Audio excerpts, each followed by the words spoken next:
destroyed because of this freak. I won't allow it! These babies just saved this lame fest party!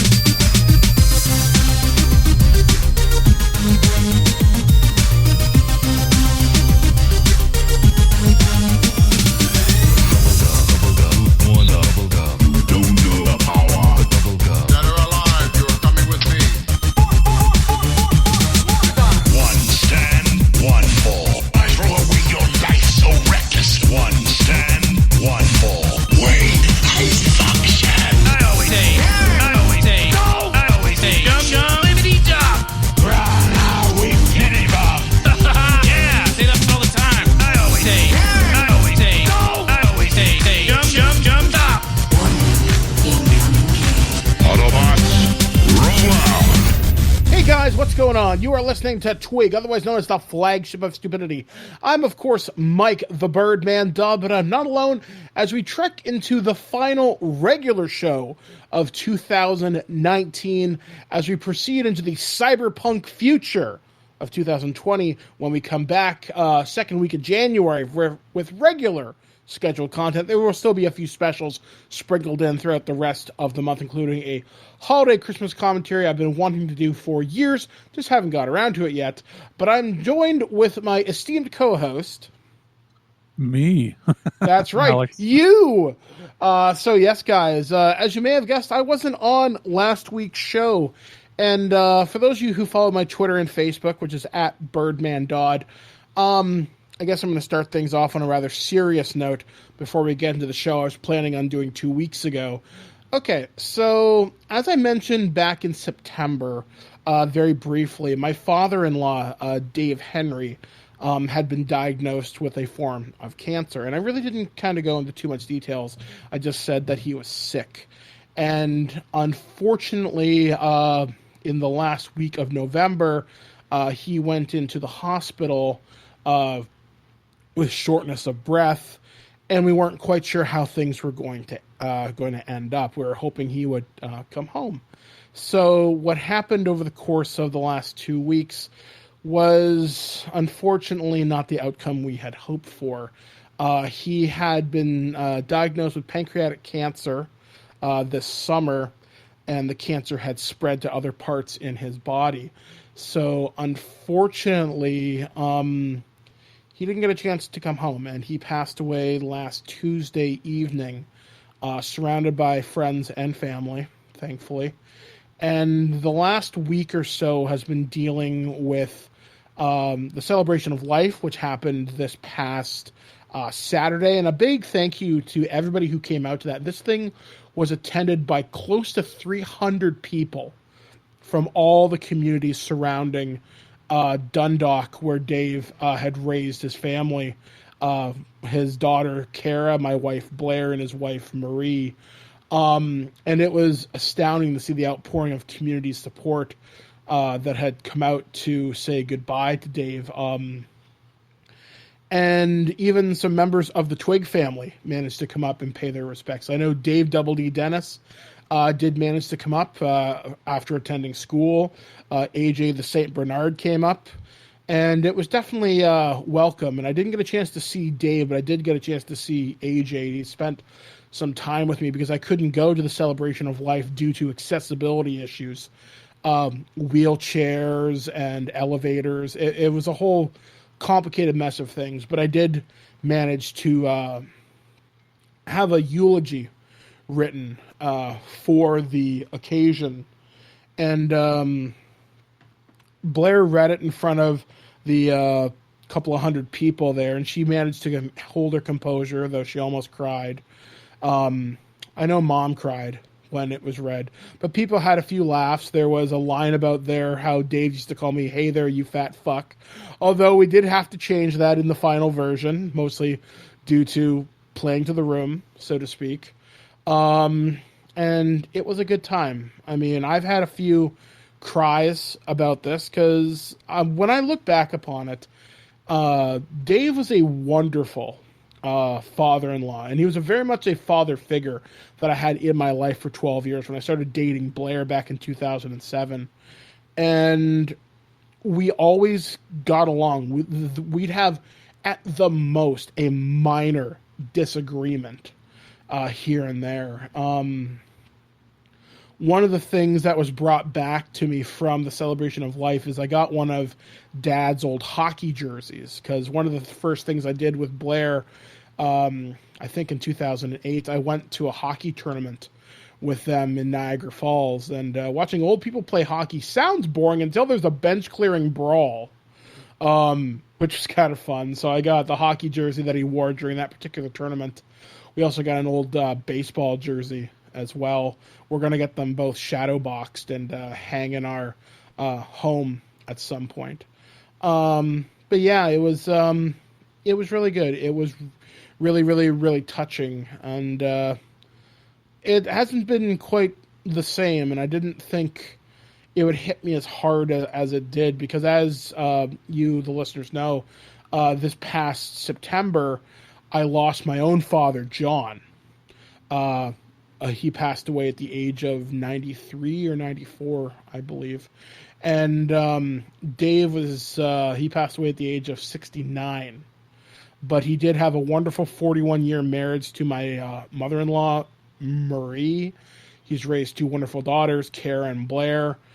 And it's nice to be a part of this family and just see how much the family has come together, especially over the course of the last couple of weeks. And that's why I was away from the show. But as we say in the entertainment business, the show must go on. So Alex thankfully took the reins for me.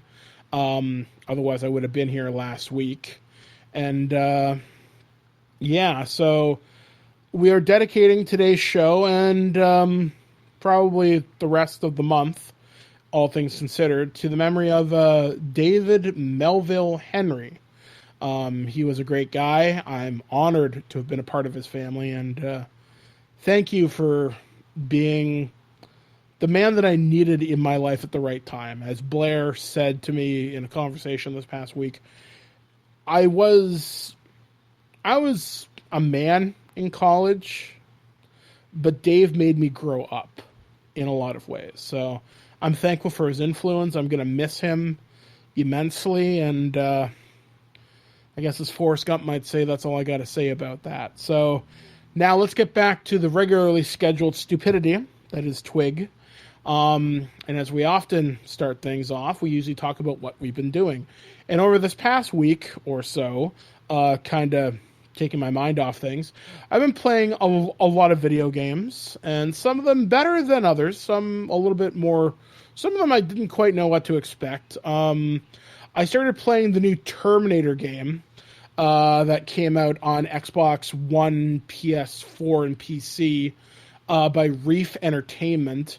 I'm having more fun with it than I thought I would. It's probably the best Terminator game that we've gotten, though that bar is not particularly high to clear. I mean, the best Terminator game, in my opinion, is the Midway arcade machine from 1992. But this one, in terms of modern gaming, is pretty cool. I like it. It's basically a Terminator FPS, which is cool, although you don't fight the T8 still a little later in the game. You're mostly fighting like spider drones and like other weird mechanical Skynet creatures. But they talk about interesting bits of world lore like the Annihilation line, which is something I really do like. They talk about how there's the line of death in Los Angeles or Pasadena where you start the game out. Basically, anything behind the Annihilation line is dead. If it's metal versus flesh, and odds are the metal's going to win. Anything past that, there's survivors, there's resistance fighters out there, and of course, since it's Terminator, there's time travel and all that shit. You do run in the John Connor, because I couldn't resist it. I did spoil the game for myself. It does have multiple endings, which I do think is kind of cool, and it does very much play heavily into the Terminator lore. And I enjoy it so far. So I know the game isn't getting great critical reviews, but I should have a more extensive review of it once I beat it. in a couple of weeks. So I know Alex is going to be continuing to put out Turner Treasures. Between now and then, I've been playing a lot of Call of Duty Modern Warfare, which is friggin' fantastic. I've been shitting on kids tremendously. I finally, my highest kill streak is 10 so far, so I'm not as good as I'd like to be. I'd like to get that up to the mystical 15 so I can get the highest level of kill streaks. I'm getting insulting messages now on Xbox Live, so I know I'm doing something right. So yeah, that's pretty much been my life. And finally watching those Crisis on Infinite Earths and DC's Harley Quinn, which I'm sure Alex will have an impassioned rant about. If I were to say all my opinions on that and everything that I think of about you for watching it, you'd have to beep out the entire show. I don't know. I will say this about the Harley Quinn. The first episode was not a great strength to it because a lot of the secondary characters I felt got the best dialogue. And I'm honestly surprised who they have cast in this. Like the guy they got to play the Riddler is the Dean from Community. And the guy... It's not so much that it's the horrendous writing and the quality of the animation. It looks like Flash animation. I wouldn't go that far. I think Harley is the weakest part of it, but everybody else is fairly strong. She's a terrible actress, and she's not even attempting a voice. Yeah, it's basically I'm the character from The Big Bang Theory, but I can say fuck now. And yeah, I don't disagree with that. 17 fucks in 22 minutes, and I'm like, and here's the thing: I'm as vulgar as the next person, and I like R-rated and adult content, but it feels like they're saying it to fill a quota. You know what I mean? Like, yeah. Like a lot of the dialogue, it doesn't make sense. Why does that have to be there? Also, it doesn't sound genuine, natural. You know what I mean? Like if you watch the other streaming, it's like Titans. Titans has that same feel where they felt like they just threw in swear words for the sake of it because they were on a streaming network. Whereas if you watch Swamp Thing or Doom Patrol, it's just the natural dialogue. If somebody says fuck, it's for a reason. And it's also spaced out enough that it doesn't sound like they're just going fuck, fuckity, fuck, fuck, fuck every 10 seconds. Mm-hmm. I mean, one of the best parts about Harley Quinn I do like is that Alan Tudyk plays the Joker, and he's fantastic in it. Also, the guy, he's a comedian, and he plays the plant in Poison Ivy's apartment, Frank. Really enjoy him. I think the pilot was very weak. I haven't watched the second one just yet, but I did find Harley Quinn was better on the second watch. So I'm looking forward to seeing what they can do with this, because if they can get the writing a little bit higher quality, I think you'll have an unexpectedly good show. And you know who's Commissioner Gordon? Fucking Stabler from Law and Order SVU. Christopher Meloni or whatever his name is. But you know what? Not a bad... have you seen Happy? Yes. And he can do some wonderfully weird stuff when he wants to. Exactly. And this is a pretty good fit for him. I just wish that... I can't even pronounce the girl. Haley Cuckoo or whatever the fuck her name is.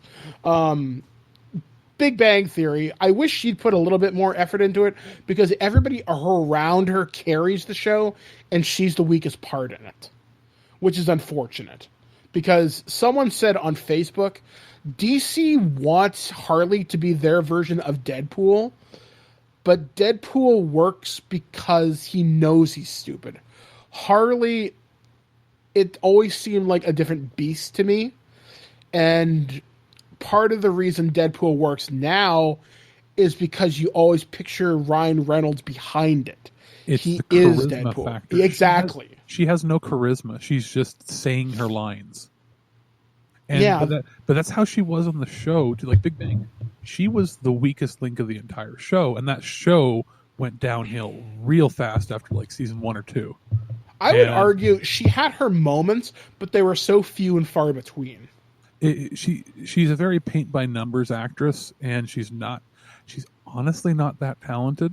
And that this isn't me being like, oh, I hate her. No, she's just she's just not great. They actually had the actress that played Bernadette play Harley in one of the animated movies, and she was significantly better because she can do different voices. Mm-hmm.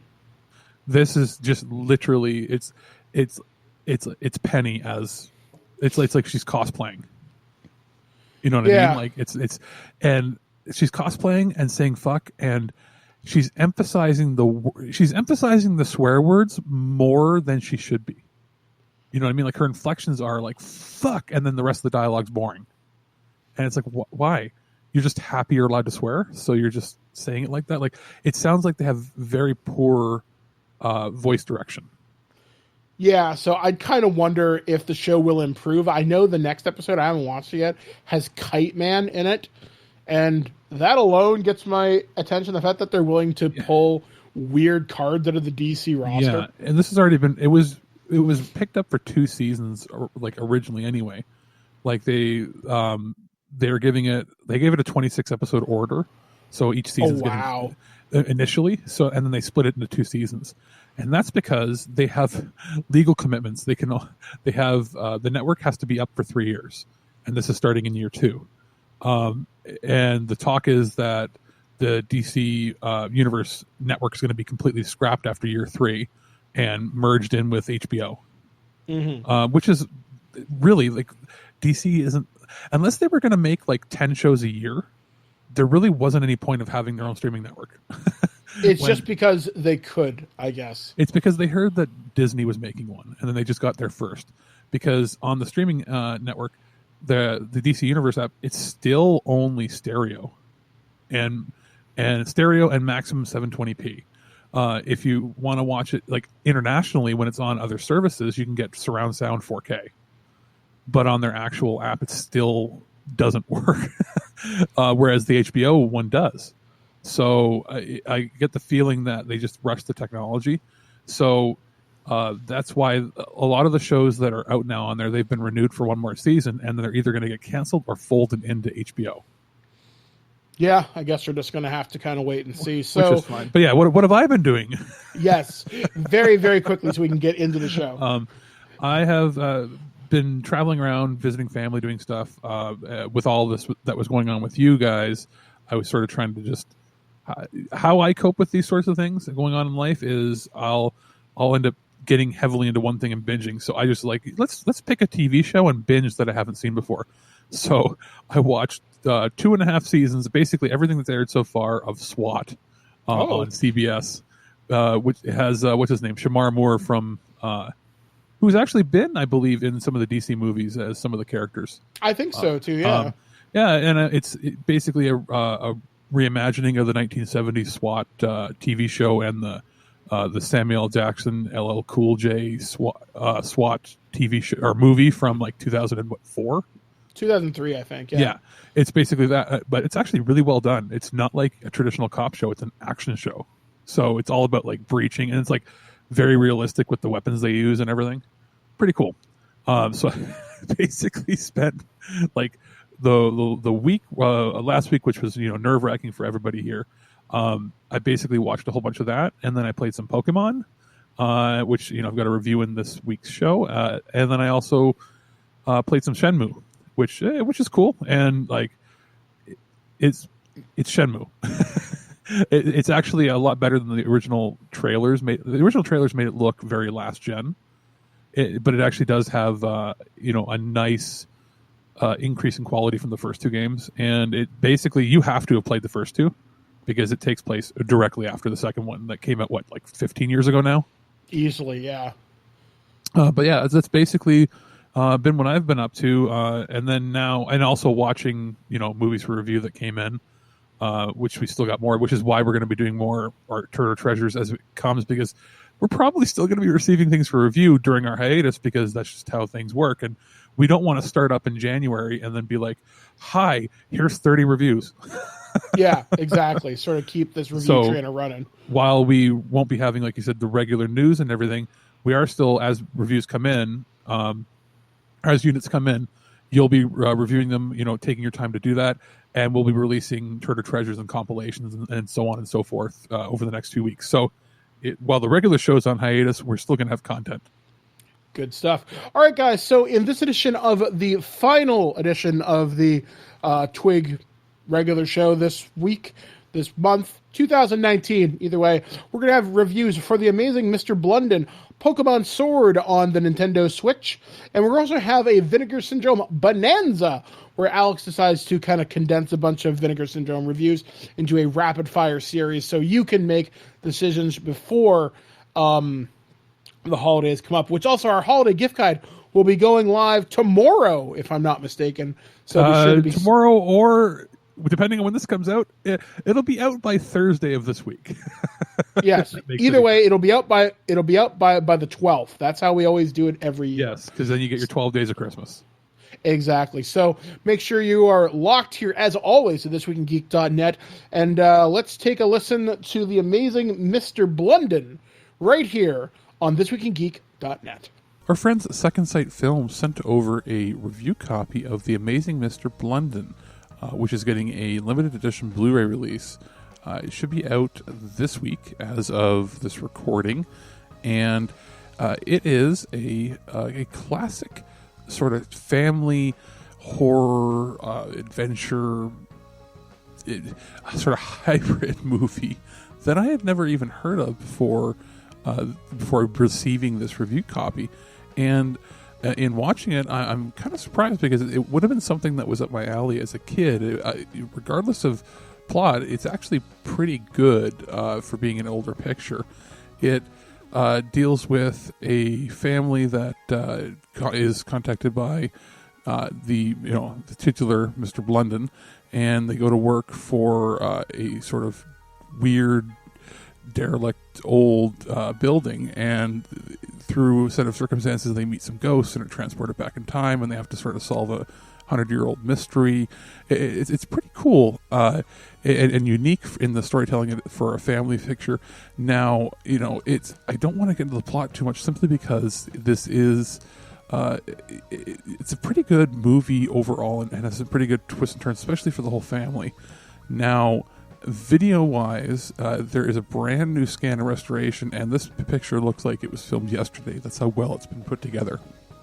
Now, as far as audio goes, the audio restoration is good, not quite as good as the actual visual restoration, but there is a good new audio commentary with some of the actors from the film, and it's got a critic sort of that moderates the discussion on it, and it was pretty fascinating and worth listening to. As far as any other features go, there's a couple interviews with some of the actors. There is an archival British Film Institute question and answer session, which is pretty cool. And there's a reversible sleeve on the disc itself, like the case, which is always neat that they include that now. Now, there are some limited edition contents as well, which I did not receive for review because I received just a preview disc. So, full disclosure, I can't really give my thoughts on them, but here's what's included. The Ghost, the original out-of-print source novel, which was reproduced specifically for this limited edition release. A rigid slipcase with new artwork specifically to this limited edition case. There's a softcover book with essays, a reversible poster, so they're including a fair amount of cool stuff. The movie runs about an hour and 40 minutes or so, and it was quite charming and fun and good. It's one of those pictures that has slipped by for years and years, and I never ever saw it before, but now I'm really glad that Second Sight was able to get this and release it, and I'm sort of happy that it's sort of now getting a wide release on Blu-ray.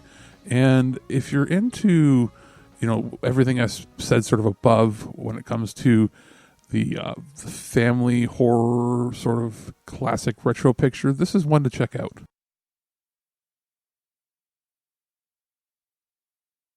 News on the march!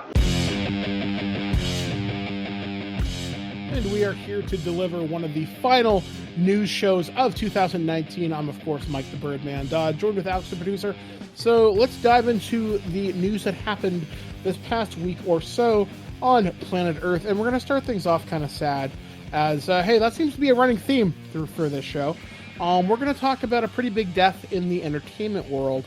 And this one kind of touched me personally, especially yesterday, actually, though it did occur later or earlier in the week, rather.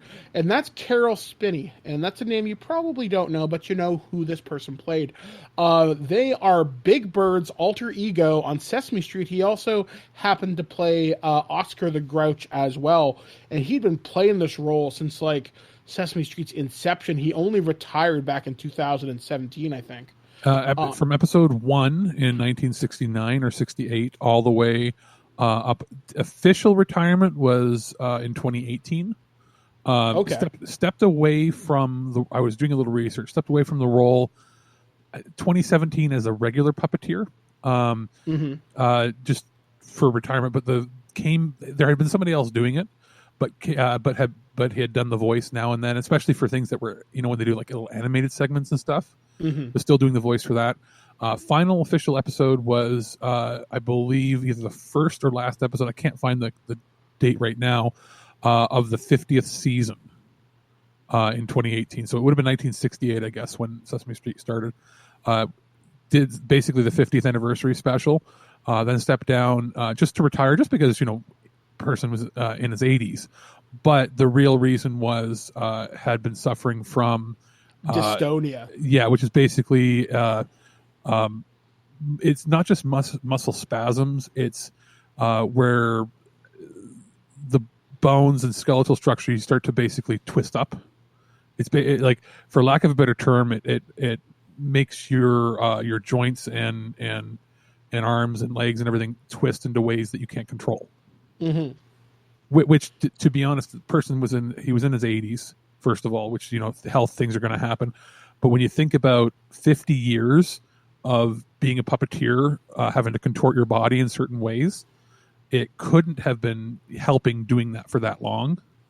So it's probably something that was exasperated, by the line of work he was in. But, stepped away, didn't mention it at all. And then it only really came out as his health was failing, what was happening. So there have been many videos and tributes and things coming out, you seeing on like Facebook feeds and YouTube. Did you see the really touching one, which was where Big Bird sang at Jim Henson's funeral in 1990? I did not see that, actually. Comes out and sings the Being Green song, and you can hear Carol start to cry while singing as Big Bird. And they had Big Bird out with like a bow tie and tux sort of thing. And, at first thought, I'm like, that's kind of, isn't that kind of hokey to do that? I'm like, no. This is because this was the world Jim Henson built. They made that funeral and they made Big Bird come out and sing that because they knew that kids would be watching the televised special. So it was really good. Did you see the video?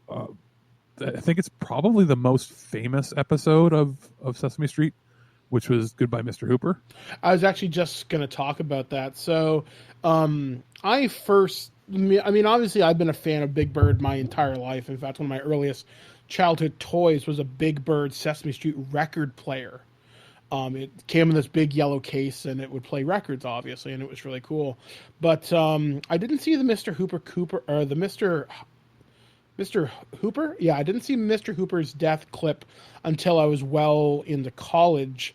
And I watched it again yesterday, and I learned a little bit of the history behind that clip. And Big Bird is, to give you a little bit of context, for those of you that maybe haven't seen it, I suggest you seek this out, is he's gathering all his friends around Sesame Street. They're gathered around the little restaurant or area or whatever.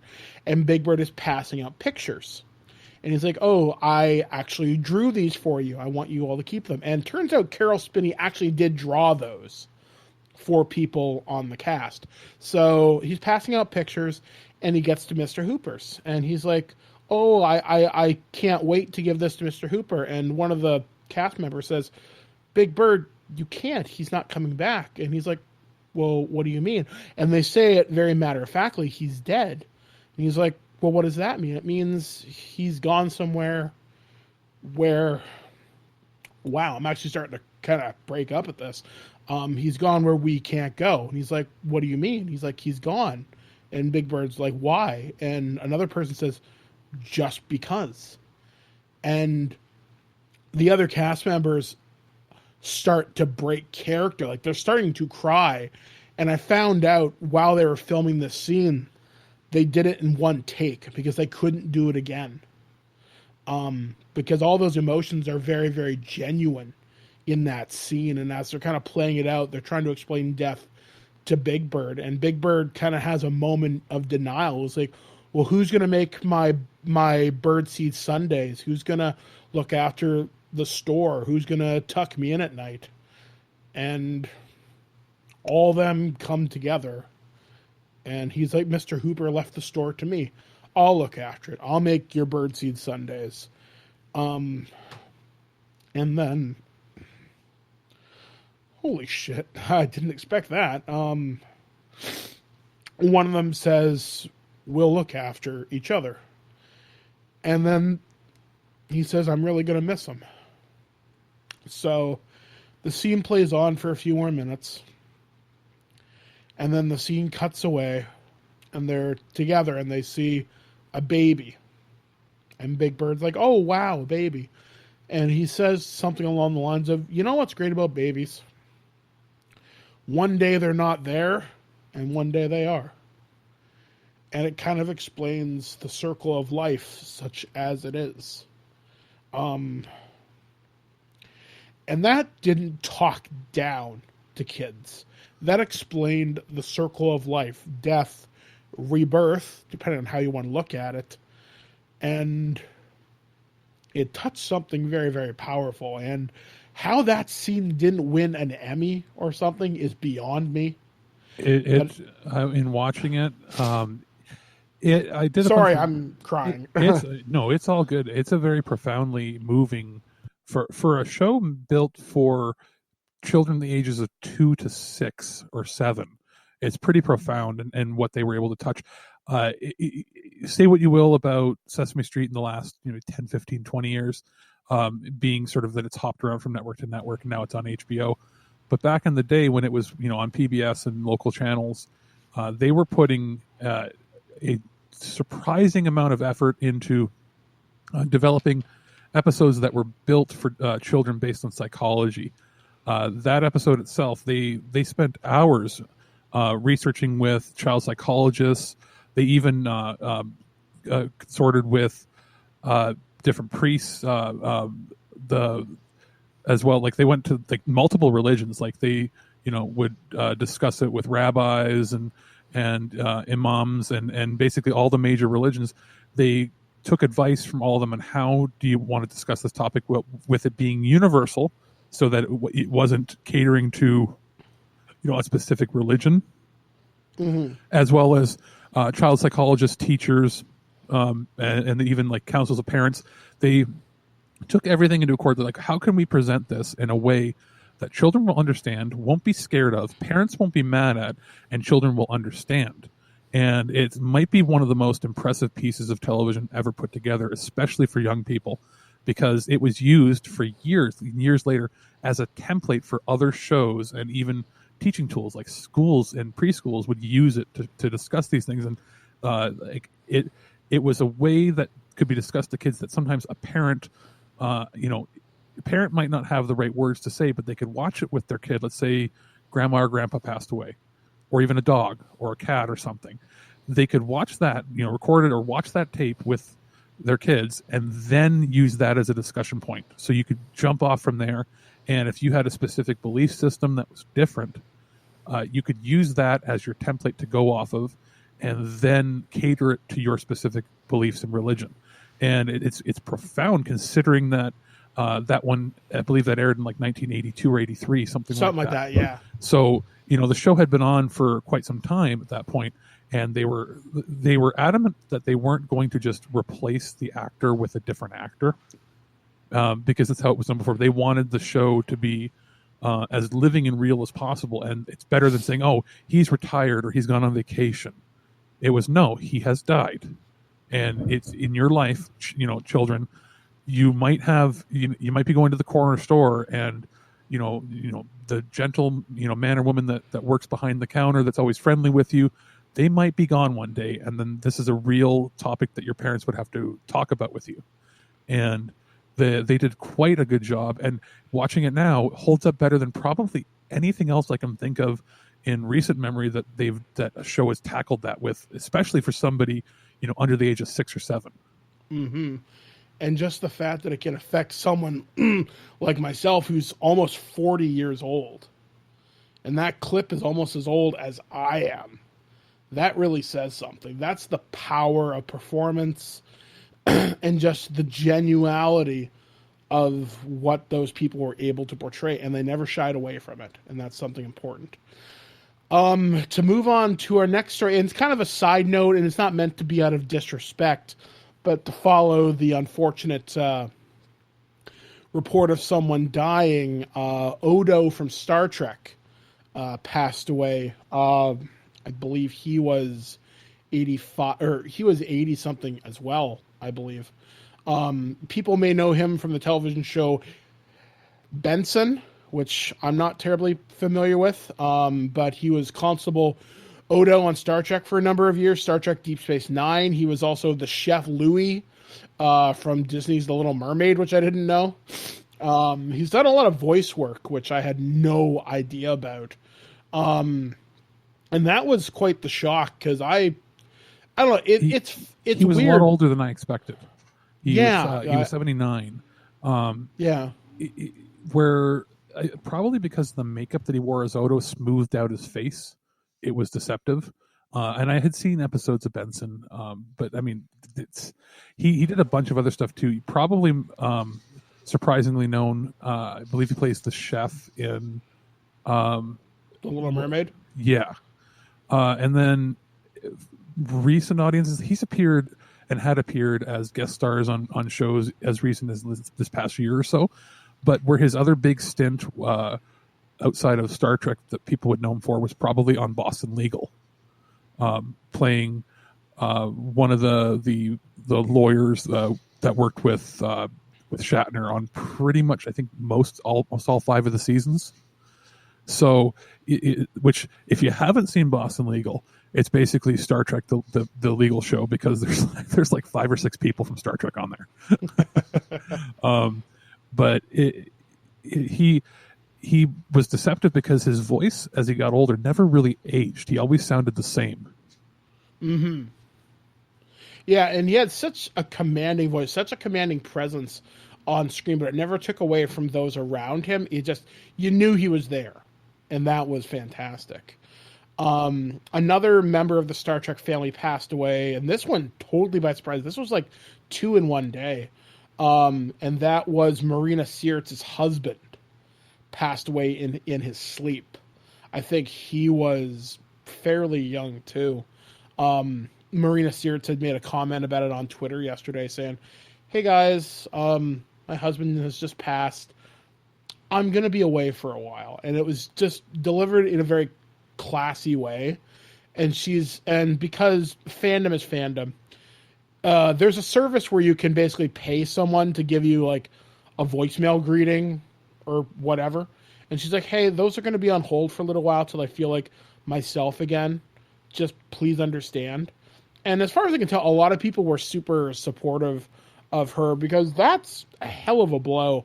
And that's not even the only Star Trek death this week. There was, I think, DC Fontana, who did a lot of writing for Star Trek, passed away within the last week as well. The first, I don't quote me 100%, but I believe was the first major woman writer on television, period.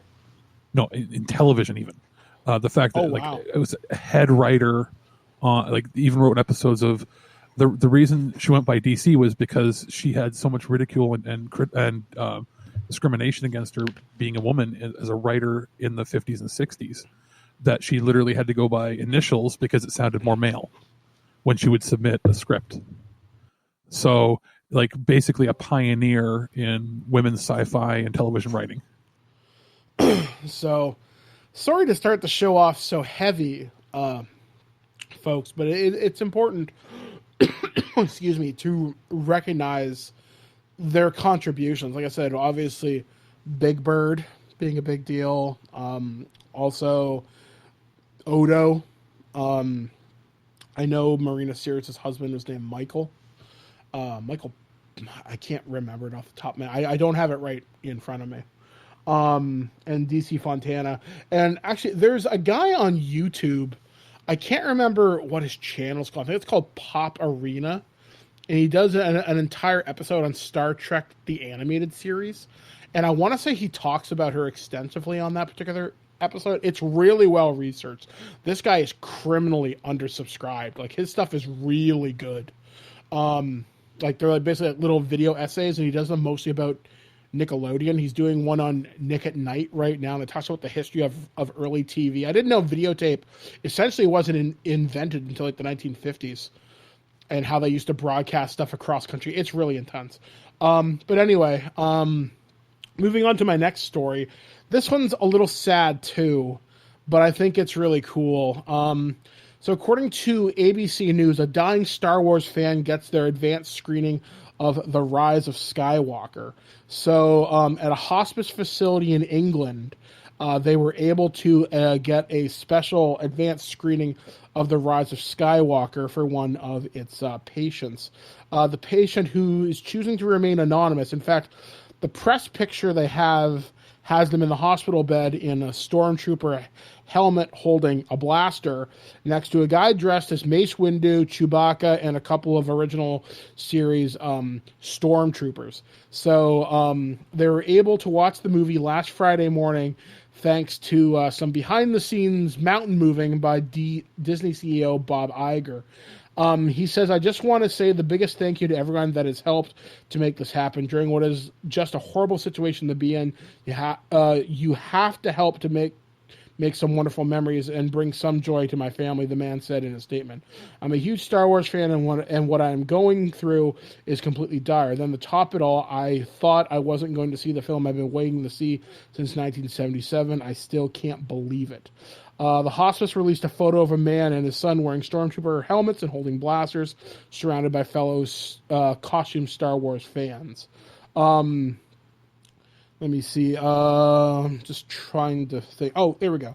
So hospice employee Lisa Davies brought the patient's wishes to the attention of the staff. Over several days, the hospice used Twitter to get the attention of many people connected to Star Wars, including Luke Skywalker, Mark Hamill. The request eventually made its way to Iger, who granted the wish. "On this Thanksgiving, we at Disney are grateful to share the Rise of Skywalker with a patient and his family."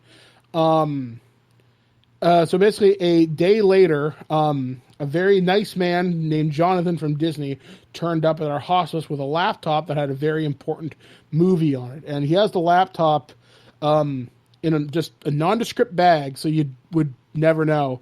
And he had a chance to watch it. The patient's wish called the response mind-blowing. The massive Star Wars community has been incredible. The amazing people who have visited, along with the messages and gifts we have received, have provided us with an opportunity to talk to our son more about the reality of his dad's condition. Which is fantastic. For anybody who wants to know how difficult it is and how secure it is that when they do these sorts of viewings, you can't hook it up to a TV. It has to be watched on the laptop. So to get this over there, that means that somebody had to send a secure copy. It would not have gone through the internet at all. It would have been couriered. They would have couriered over a laptop because it wouldn't have come from England. They probably flew a guy with handcuffs over. That's literally how they do these sorts of things. It's been explained before. They do that. It will not have internet access. Like, it'll actually have any network capabilities removed from the laptop completely, physically. And then it'll be in a briefcase that has a combination lock. And to turn the laptop on, the attendant from the movie company has to use a biometric scanner for their thumbprint to even turn it on. And then it won't allow video output to anything. So basically, they'll bring over a 17-inch laptop or a 20-inch, one of the new ones, and the family will sit around and get to watch with the person, and they can't have their cell phones in the room. And when they're done, they close it up, they take it back, and it's like the president's football. The military. But for movies. Yes, but for movies. That's how they mitigate leaks like that. They may have, if they cordoned off the room for them, they may have made it so that it could output video to a larger television. Mm-hmm. But in doing so, what they usually force them to do is they have to wear headphones. because they just literally in case anything. and anybody walking by picks it up on their phone or something, and the nurses would have to sign a paperwork to non-disclosures as they come in to help.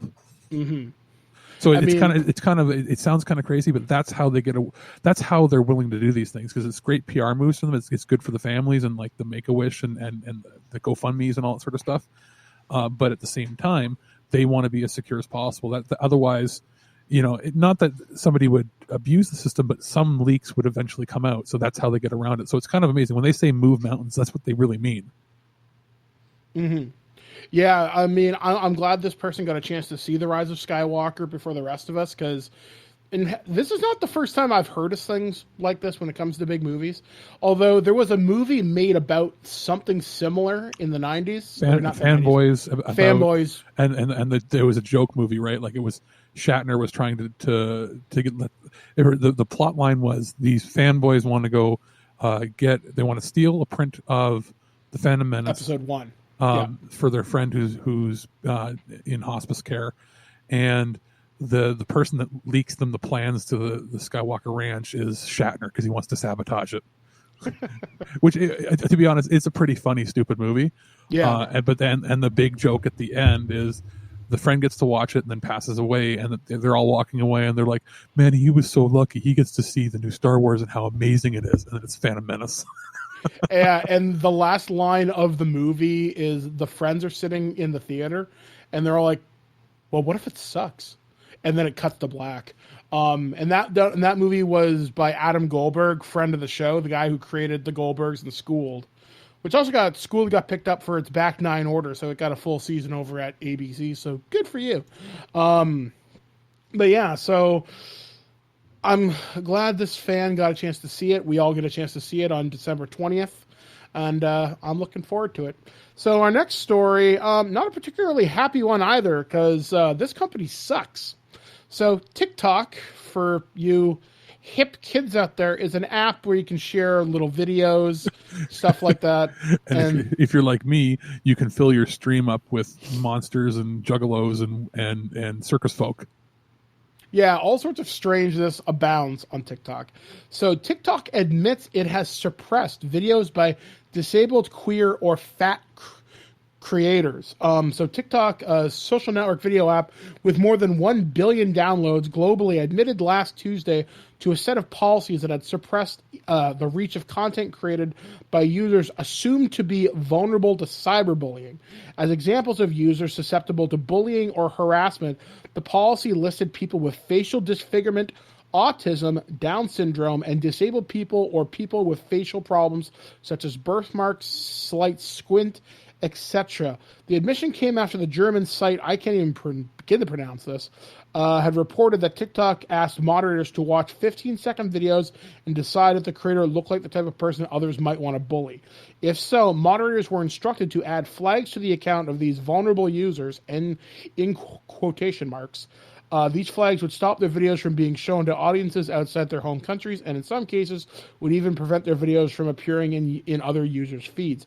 A list of flagged users obtained by this website included with and without disabilities, and whose bios included hashtags like hashtag fat woman, hashtag disabled, and or rainbow flags and other LGBTQ identifiers. That's messed up. That's horseshit. Now, that's when I jokingly say my feed, I purposely seek out interesting people, and I've never encountered that issue, but I can see what they're trying to do because TikTok's owned by a Chinese company. They have very different political policies and different culture. Their culture is all about looking the best and looking. It's a very class-based system. And for the longest time, like their own apps, like they've had apps in China where, like, for dating apps and that, where you have to like submit your picture, for your profile, and if you're not good looking enough, you can't be part of the app. So, it's a thing with some cultures, and sounds like they were trying to impose that on the world, which doesn't sound good. Yeah, like kind of looking into it, these policies were in effect as recently as September. One of the people who was suppressed was Annika, or Miss underscore Annie 21, a 21-year-old self-described fat woman with 23,000 TikTok followers. Although Annika's videos have attracted both positive and negative comments, she told the website that the action was discriminatory and inhuman. TikTok spokesperson had told them this approach was never intended to be a long-term solution, and the policies were no longer in use.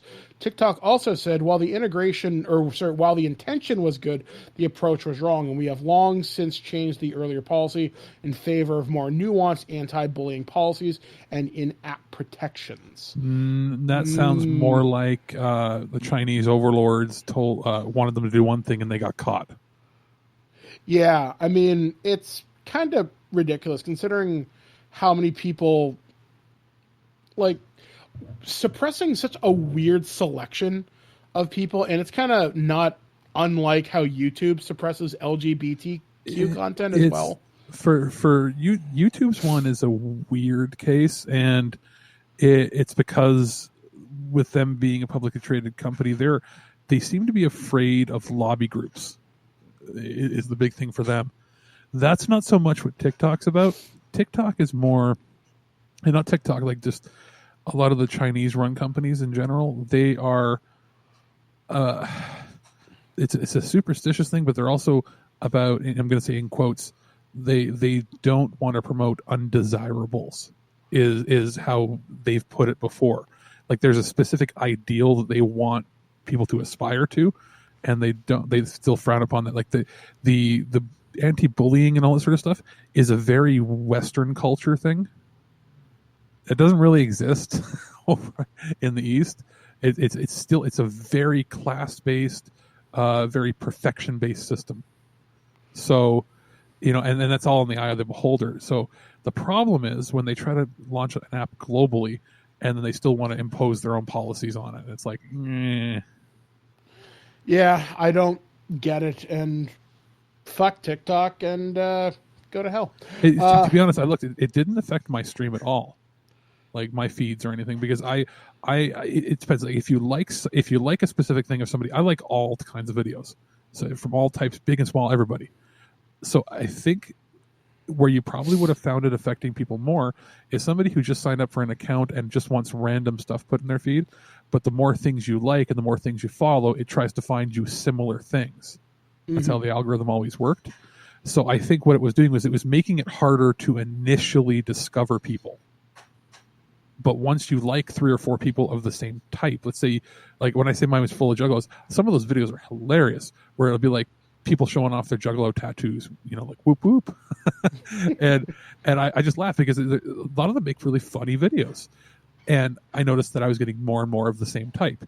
Whereas if I was a new user who had never seen one of them before, it sounds like they were suppressing them completely, so you couldn't find them initially. Yeah, kind of like how some people get shadow banned on like Instagram and on Twitter, how you have to know precisely what you're looking for to find them. That's the idea. You might have to go through friends to find it. So, which is still bad. Like, I mean, it's not how you grow a platform. Exactly. So hopefully they will have learned from this, though not likely. Moving on to a pretty big story that came out of the gaming space last week. According to Kotaku, Riot Games will pay out a huge $10 million proposed settlement collectively to every woman who's been employed by the company at any time over the last 5 years. The settlement is one of the largest in California history for a gender discrimination suit, according to the plaintiff's lawyers. The payout, first reported by the LA Times, marks a sweet moment of justice for the women at Riot who have been systematically disadvantaged working at the giant gaming company, according to a 2018 Kotaku investigation. The report includes rampant sexism at Riot, manifesting in hiring and promotion practices and the bro office culture, which sometimes encouraged harassment, gender discrimination. The suit, filed November 2018, also describes how women at the League of Legends publisher were paid less than men in the same or similar position. A copy of the settlement was obtained by Kotaku that each lawsuit participant will receive the sum amount of money determined by their tenure, length, and status as an employee. One reason for the large sum is to make up for what plaintiffs' lawyers determined was a significant difference in salary between men and women at the company. Ryan Saba, so like the Power Ranger sword, the plaintiff's lawyer said in a statement, "This shows that Riot is serious about changing the culture at the company. We are pleased that a proposed settlement to fully resolve the class action lawsuit against Riot was filed recently by the plaintiff's counsel. The settlement is another important step forward and demonstrates our commitment to living up to our values and making Riot an inclusive environment for the industry's best talent." If they did that, then the COO and CEO that were the main culprits of this would have stepped down. I would hope there'll be some repercussions. There's not. They're in charge and they're not stepping down. And this money was not paid as a penalty out of anything. They had a slush fund specifically set away for litigation. So that's what they're using. Yeah, I mean, ultimately... there's problems with this. It sets a precedent, but at the same time, they're not losing anything. This was money that they weren't counting as part of their assets the same way. Like, it wasn't like they cut into their revenue, cut into their pockets. Nobody at the company was penalized for doing the action, which is a problem. When it's the CEO and the COO are the ones causing it, and neither of them apologize. They send out a PR message saying we're paying you for it. It's problematic. It kind of reminds me how Blizzard apologized, and I say that in quotation marks, for the Blitzchung Hearthstone incident last month at BlizzCon. They apologized, but they never said specifically what for. And if they're paying money, you're the League of Legends publisher. You're making money hand over fist anyway. $10 million, that's not a small chunk of money, but that's also not much to this company in particular. No. What it literally should have been is the CEO and COO, like, maybe it can be problematic to completely step down and away from it. But if they came out and said, we apologize, yes, here we're making this discrepancy, we're paying out this fund. Did you notice how they didn't say they're actually increasing the wages of the people? You know what I mean? Like they're giving them this one-time money, but that doesn't mean they're renegotiating all their wages to be skill-based instead of gender-based. Well, I think they did say that in the article. They do mention they're hoping to have things more in line. Yeah, it's not going to happen. Not with the people in charge. People won't change that magically. They also didn't say anything like, "Hey, the CEO and COO, we apologize personally, and we're going to take some sensitivity training and blah blah blah, and we'll come back to you with this." They should have either done that, or they should have said, in the interim, we're going to do our day-to-day duties, but we're going to do some counseling, or we're going to talk one-on-one with everybody that has a grievance, so we can personally, apologize and nip this in the bud. But they're not doing any of that. They're sorry, we're not sorry. Sorry, we got caught, and you're whining, so here's money. Yeah, basically, here's a lip service payout. I mean, I'm glad people are getting paid for the inequity that has happened, but you're right. There should have been more consequences for this. And here's the thing. I am not somebody who's like going on, like, you'll see people that are like the super high-end social justice warriors and like, oh, I got to do more, blah, blah. You know what? You're allowed to run a company however you want to run a company. If you want to run a company, like, not like boys club in quotes like they were calling it, but if you want to run a company where it's okay to razz each other and make jokes or make off-color things, that is fine when you're a small company. But if you're going to be a larger company like them, you know what you might want to do?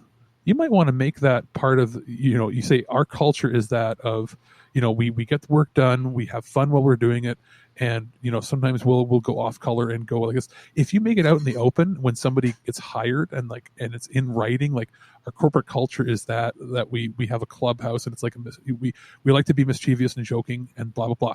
If you do that and you don't go over the line, you're fine. The problem is, but these guys clearly had discriminatory hiring practices too. See, there's one. That's a big problem. If you want to do a company where you do off-color jokes, and I've worked at companies like that where it's boys and girls, you can say whatever you want, within line, like, you're not being harassing. If you're just making jokes or like you superimpose pictures or make funny things, it's fine. It's one thing, especially if you're a small company and it's a handful of people that you all personally know. When you grow to a certain size, first of all, your pay and structure should be equal across the board. And then you should follow some basic stuff like, don't make things personal and disturbing. But you can still have a fun, laid back, or crass attitude about things if it's made out in the open and public. The problem is, it sounds like they were singling out specific people, and then constantly doing it, like a culture of bullying. I think we covered this topic last year when we talked about the original investigation. And I know some of the things that were said by some of the people in the investigation were like, yeah, they'd rate me on how hot I was or something like that. And you can't do that. You can't do that unless it's equal across the board.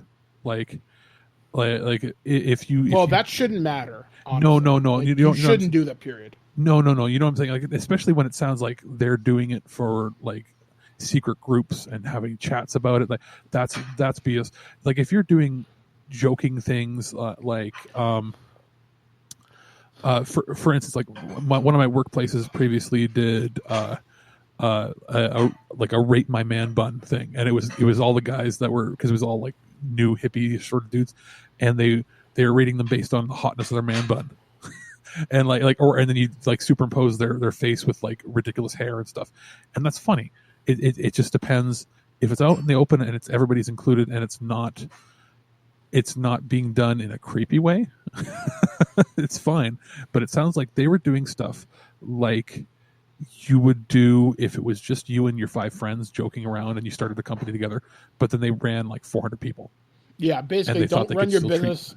Don't run your business like a college frat house. Don't be a misogynistic douchebag. Don't run your multinational corporation like you're running a small business out of your garage. Yeah. So long story short, people got paid, good, but things still need to change. So moving on to, actually, that's it for the weird news, the news this week. So coming up next will be Alex's review of Pokemon Sword from Nintendo. Does it hold up? Where's my boy Psyduck? He didn't get his due. Kind of pissed off at that. We'll be back right after this.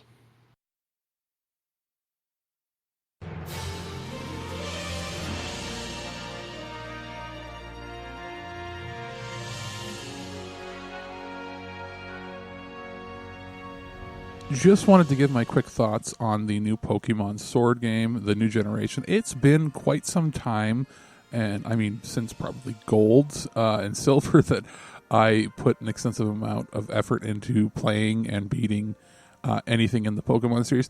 I had sort of tangential side interests in them, in that I had always been a fan, but then it got sort of out of hand. I didn't have the handhelds to play them at one point.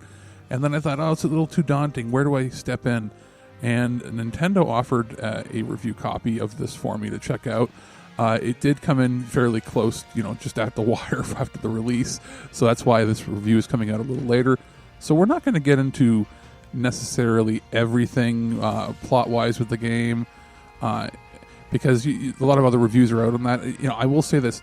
I do recommend the game. I do recommend playing either of them. You're going to have a really good time if you're a Pokemon fan, an RPG fan. This is going to be more of a outside look at from somebody who's not like a super duper fan. And I'll say this: there are some elements that could use some polish that I would have thought that Nintendo would have cleaned up. There's some frame rate dips here and there. There are some aspects of the game that could use, a little more polish. But overall, the visuals in Pokemon are the biggest upgrade that they've ever had. There are so many things to do in the game. This is a game where you're going to have hours upon hours and hours of play. I was quite surprised that they've done some improvements and done some advancements in the tech, the underlying tech, which they hadn't really done for years. It was sort of iterations of the same thing with slightly better graphics. But they've done a good job of updating the battle system since I played, at least years ago, and updating the audio and everything. And it's really cool playing a game where it's basically supposed to be England, but not England.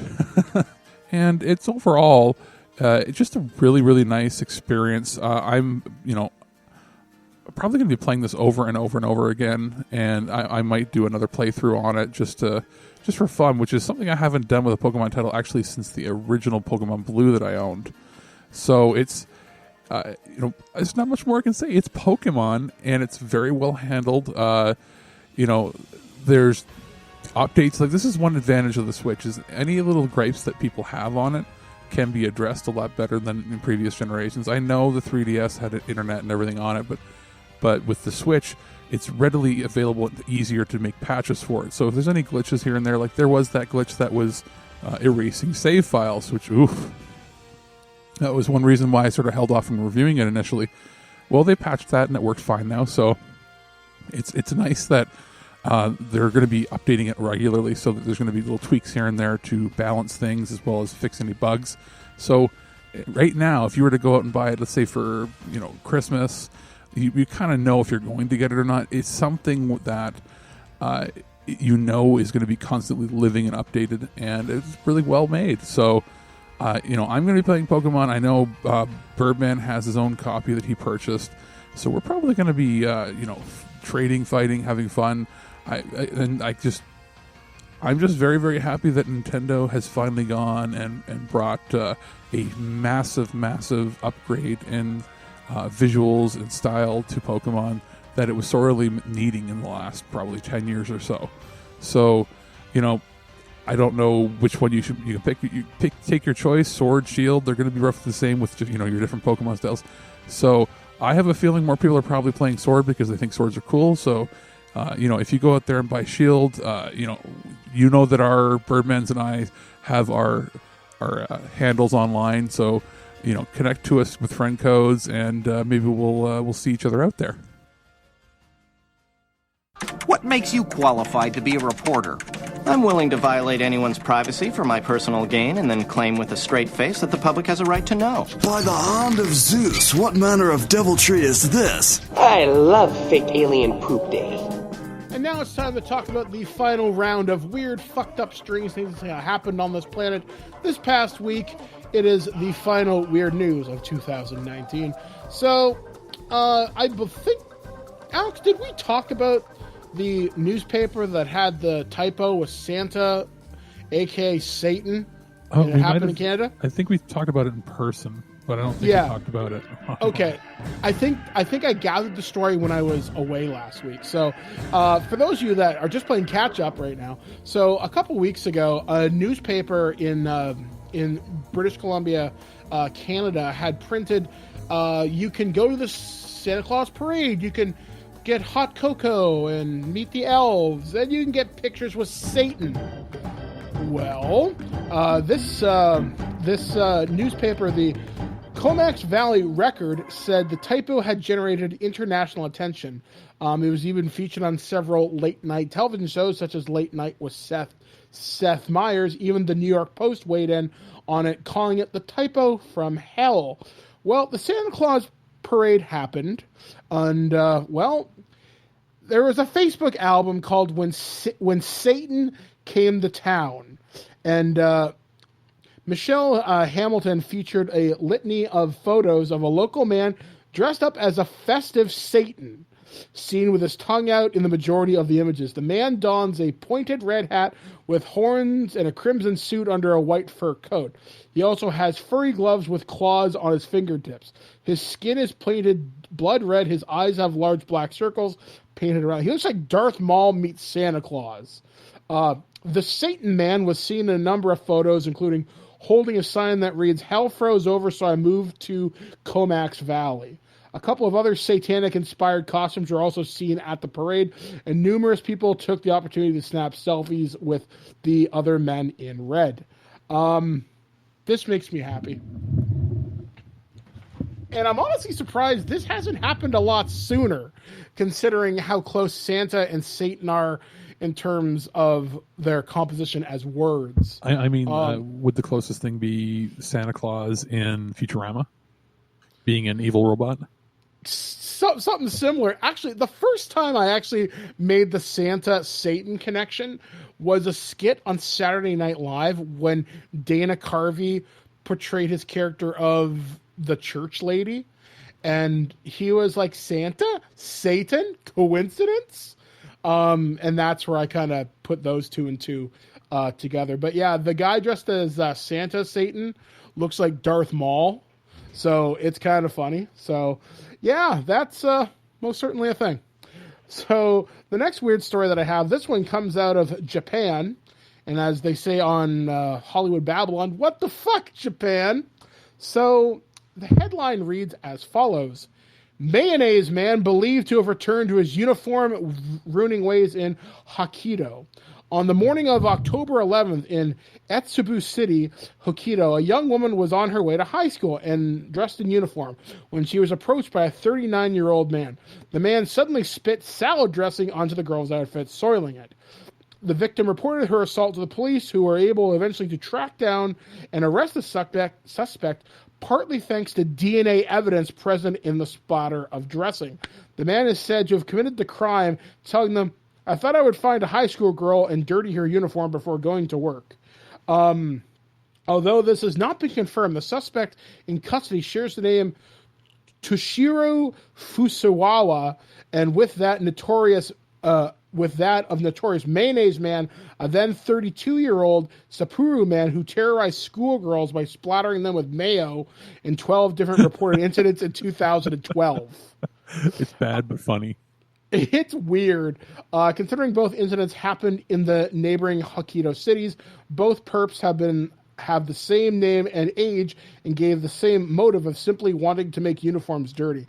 It seems an awful lot like Mayonnaise Man has returned to his wicked ways, just with dressing this time. Yeah, that's pretty fucking weird. There's a guy going around throwing mayonnaise and salad dressing at people because reasons? I don't know, man. People are weird. People are fucked. I got nothing for you. So that's pretty strange. I mean, and it's kind of weird because this is not the first type of weird incident where people are getting things thrown at them. I know up here in Canada, I'm sure you've heard the story by now. There was a guy who was caught, thankfully, and he was just randomly throwing buckets of shit at people. Oh, the poo guy, yeah. Yeah. And there was a guy in Los Angeles this past summer who dropped a bucket of, and I quote, hot diarrhea on somebody. And that was, and it's gross because the woman has had to get a shot every week for contaminants just in case there was something wrong, right? Because you could get really, really, really sick. I'm sorry, just in case something's wrong with the guy throwing hot diarrhea. Yeah. Yeah, because, hey, man, you don't know if this guy's got a fucking disease or something. So from mayonnaise to poop, everybody's throwing, just no. So this story you actually sent in, Alex, and this comes courtesy of the dailymail.uk, and 2 chimera piglets containing monkey DNA have been born in China. Although both died within a week and appeared to be normal, the baby animals had genetic material from monkeys, I can't pronounce the word, in their heart, liver, spleen, lung, and skin. Scientists said the research, which required more than 4,000 embryos to get the piglets, aims to find ways of growing human organs in animals for transplantation. According to a quote from Tang Hai, he says, this is the first report of full-term monkey-pig chimeras at the State Key Laboratory of Stem Cell and Reproductive Biology in Beijing.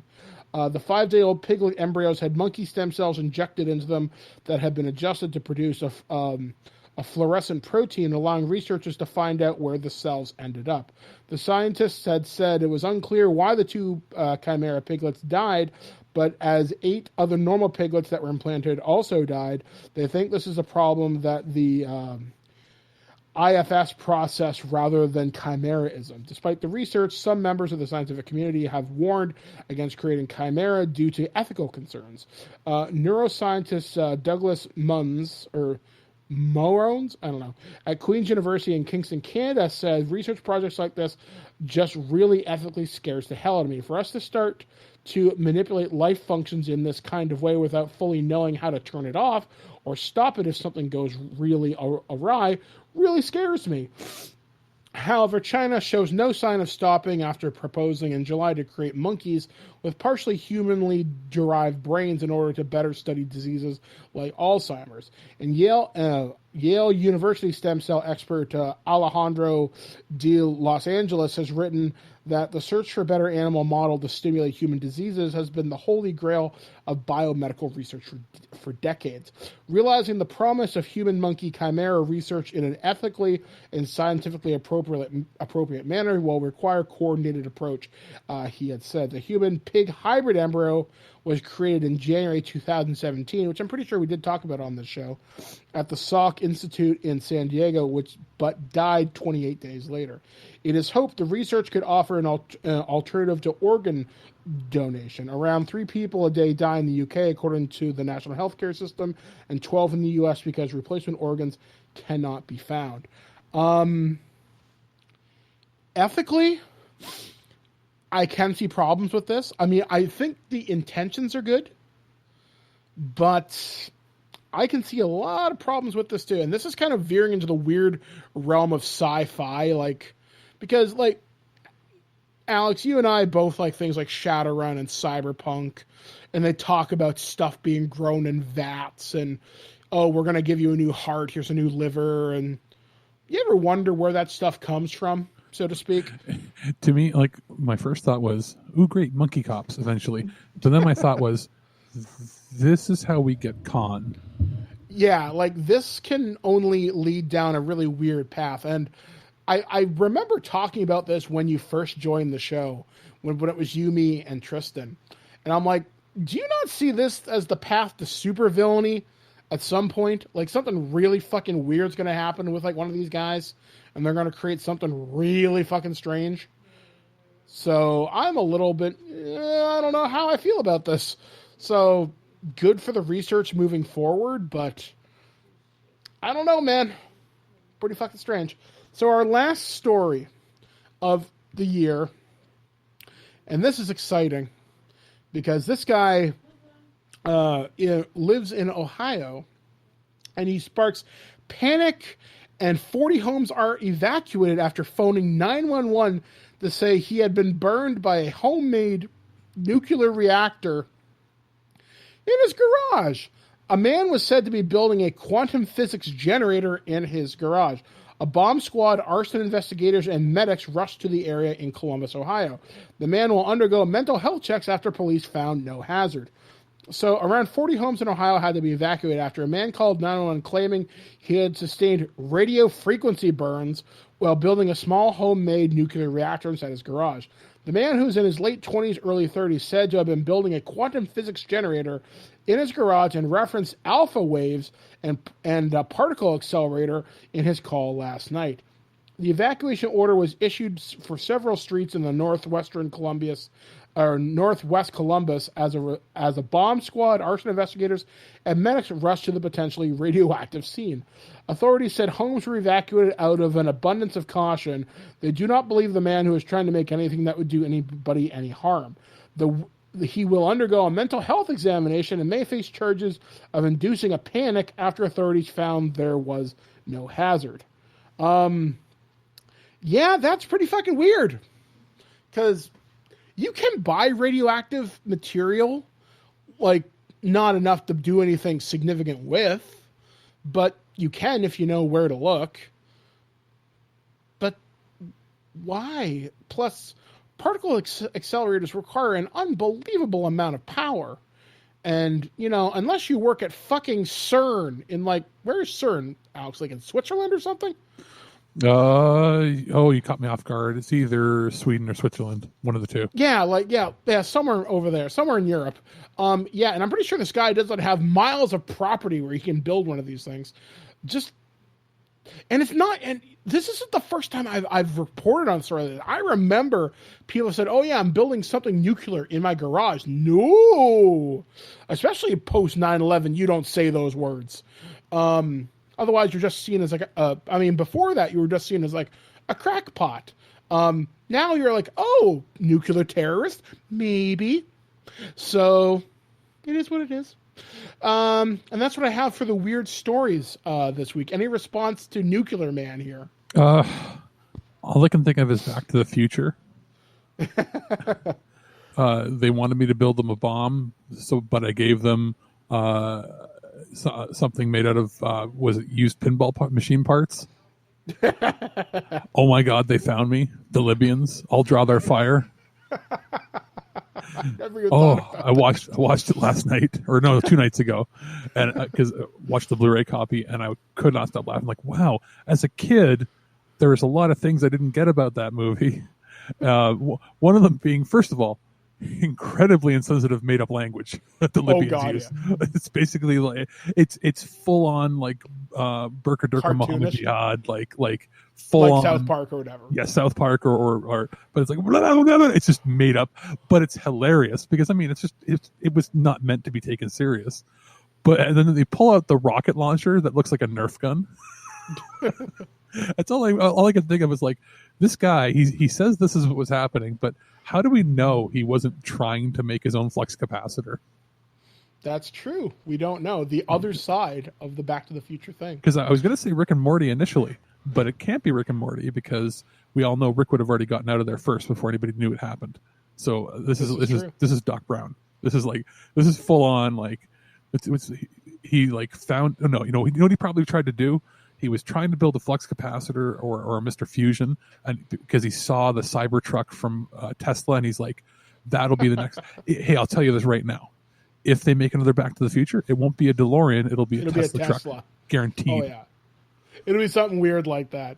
So anyway, guys, that's going to do it for the final weird news of 2019. Once again, thank you for joining us on this immensely fucked up journey. We hope that you will join us again in 2020 as we enter the cyberpunk future of that year. And it's an election year, so guaranteed there'll be something fucked up. And hey, maybe the guy who writes Bigfoot erotica will find his way into our stories yet again. So anyway, guys, we're going to take a look at the Vinegar Syndrome bonanza of reviews coming to us from Alex. We'll be back, guys, right after this, only on ThisWeekInGeek.net.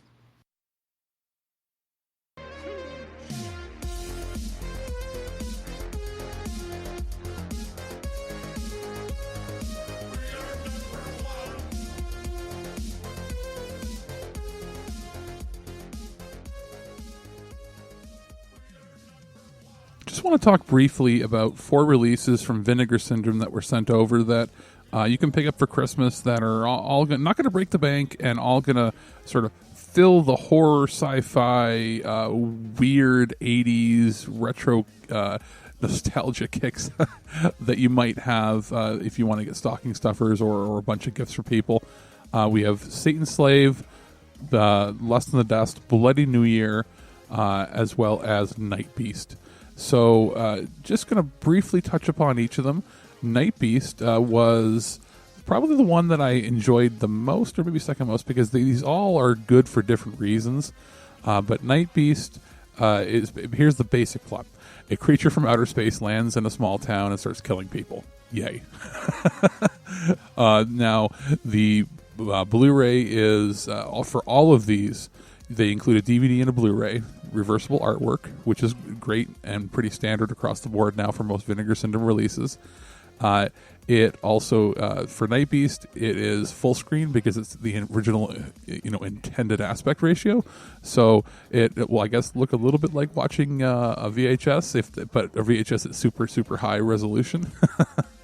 Now, it has DTS master audio, so it's uncompressed audio. It's in mono, 24-bit though, and there's a slew of special features that you can come to expect: interviews, commentaries, all that sort of junk that really fill it up. And I say junk because it's just so much that they include with all these releases that it's not junk. It's just that it's a lot of things that little added extras for your goodie bags. Now, Night Beast is right up your alley if you love, 80s physical effects, monster horror, and it gives me thumbs up from me on that for sure. It's just under an hour and a half long, and it's going to be on my shelf for a long time. We'll pop it up a couple times a year, sort of thing. Now, Satan's Slave is more of your traditional, I guess, European horror style, and now Basically, it's about a family that is taken to live at a week at a family estate, and then there's satanic cults involved and blah blah blah. Pretty cool if you like the sort of European horror styles. Now this one is in ultra wide aspect ratio, so 2:35:1. It looks fantastic. Special features included here. There's a whole lot. So all these films have been remastered. Now there's There's 2 different audio commentaries on here, which were really invaluable to listen to. I love how you find out how these movies are made on such a shoestring budget and how they make them look so good, especially for the time period. This one being 1976. There's a bunch of other making of featurettes, and it's in my mind, Night Beast is more up my alley. But if you're somebody who loves European style horrors, Satan's Slave is something that you'll want to check out. Now, Bloody New Year is a movie from 1986 that I believe I had seen, I think, on video when I might have rented it as a kid from the video store, because I was having just a bunch of flashbacks, like deja vu, like crazy while watching it. But the basic story here is, after finding themselves stranded on a remote island, a group of young friends discovered that the only structure is an old hotel which seems inexplicably stuck in 1959, and stranger still, has Christmas and New Year's decorations up despite it being the middle of summer. And then a bunch of stuff happens. People start to get murdered. So there is a newly restored print on here, audio commentary track by the director, and that's about it. This is the only one that has a little bit more of a bare bones release, but it is a very insightful commentary, and it's worth listening to. Now, the final release here is probably the most interesting one. That's Lust in the Dust, which is a Western action comedy starring Divine, who you'd know from the John Waters films, as well as the John Candy parodies on SCTV. So this one's weird. I'll have to read you, because it's describing the plot. You have to listen to it verbatim from the back of the box here. So showgirl Rosie Velez, played by Divine, is making her way across the New Mexico desert to a small pioneer town, Chile Verde. But when she falls flat on her ass, accidentally spilling her gin in the process, she's left stranded in the desert with nothing to drink. Left to fend for herself, she soon finds desperado Abel Wood, played by Tab Hunter, and the two of them head west for Chile Verde. Upon arriving in the town, they find that the madam there has a matching tattoo with Rosie's, and that is like a treasure map, and then it becomes weirder and weirder as it goes along. So, interesting for this release. First of all, it's just a weird 80s retro hit. Now, the interesting thing about it is there's actually 2 versions of this film included. There is a version that is in regular widescreen, and then there's one that's in ultra wide. So I guess it depends if you want a more Western look or if you want the open matte look. So the disc lets you switch between either, and the actual print of it is the same as far as the actual cut of the film, but they do give you different perspectives when watching it in ultra wide and regular widescreen. And there's a bunch of other stuff. This is also the only one of the releases here that's restored in 4K. It's not an actual 4K disc, but you can see how clear it is using that process. So it's pretty cool that Blu-ray allows you to have multiple cuts of the film on the same disc and then not lose any quality. Everything's pretty good. You can't go wrong with any of these releases, but they all sort of cater to different markets. So if I had to pick 2 out of them, I would go with either Lust in the Dust or Night Beast. But you can't go wrong with any of these for Christmas. And thank you, as always, for joining us here on TWIG, especially over the last year of 2019. We've had a lot of fun on this show, and this show has been surprisingly emotional, especially today, talking about Carol Spinney and the other deaths that have occurred this year. And I obviously thank everyone who's stayed with us over the course of the last year. I know we've had a lot of ups and downs, especially with me having so many unfortunate deaths in the family this year, which have necessitated me taking some time off or other events that have unfortunately occurred. So I do thank you for sticking with us, because 2020, things that are planned, we're hoping to get a website refresh. I just have to wait for some money to come in. Me and Alex will be continuing to do more prototypes. We're talking about maybe resurrecting an actual role play podcast. Kind of like how Terrible Warriors started out so many years ago as a Twig project. We may do our own thing again. We don't know yet. We're still very much in early discussions with that. We're going to try and play through the Halo Master Chief Collection, maybe during the break here, because that should be something fairly easy to do. We just got a lot of things to look forward to next year. I think, a refresh on the website as well.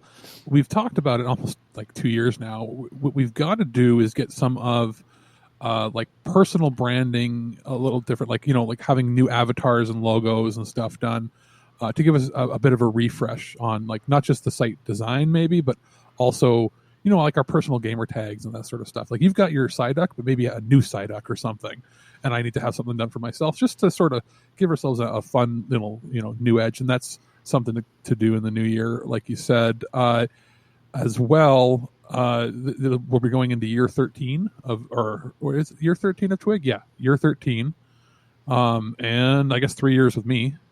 Yeah. So yeah, it's not very many shows go, 1,500 episodes or whatever we've done almost.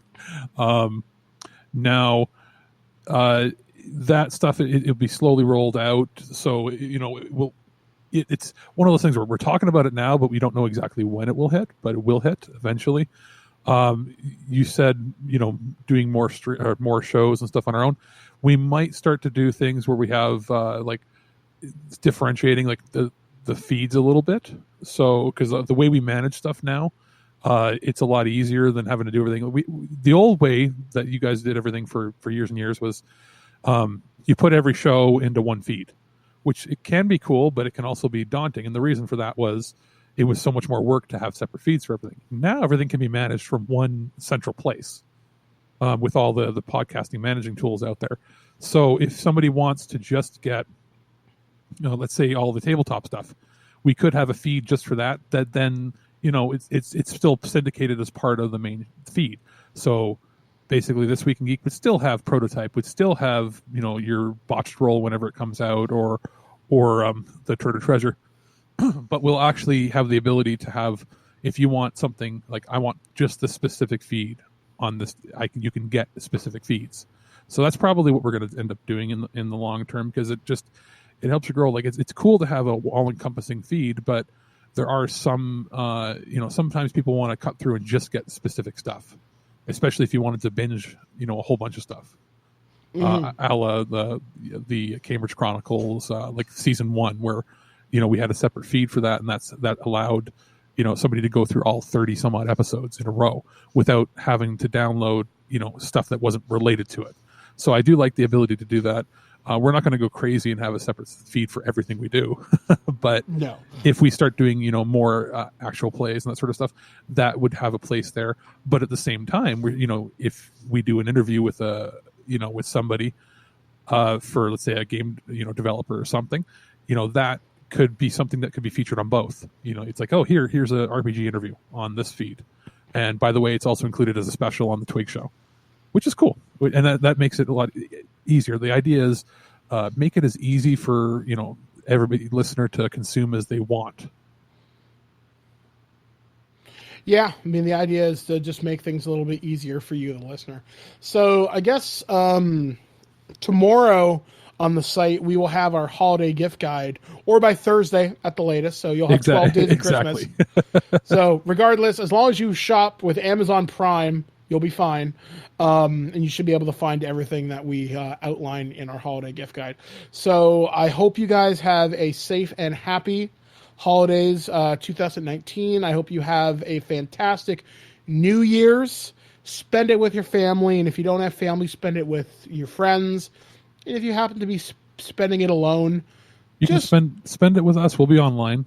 Yeah, spend it with us. We'll play We'll games. be around. Send us a message if you want to play games. Both of us are on every platform. So if there's, we both have COD. If somebody has COD and wants to play with us.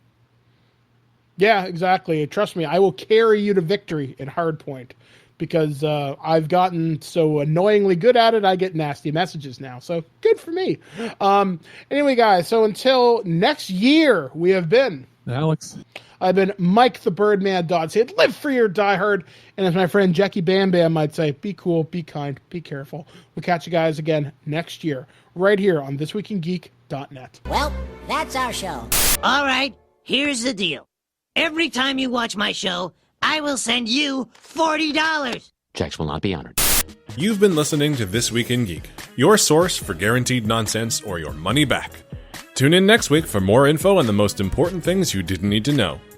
Check out our website at ThisWeekInGeek.net and subscribe to our podcast through iTunes or any podcatcher. If you'd like to comment on this episode, head over to this episode's post at ThisWeekInGeek.net and leave a comment through Facebook Connect.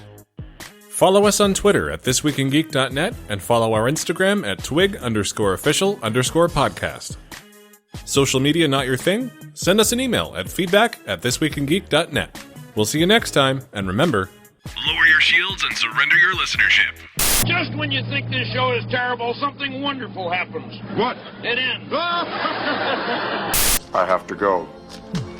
Somewhere there is a crime happening. This week in Geek like a rain. This week in Geek Sonic skills.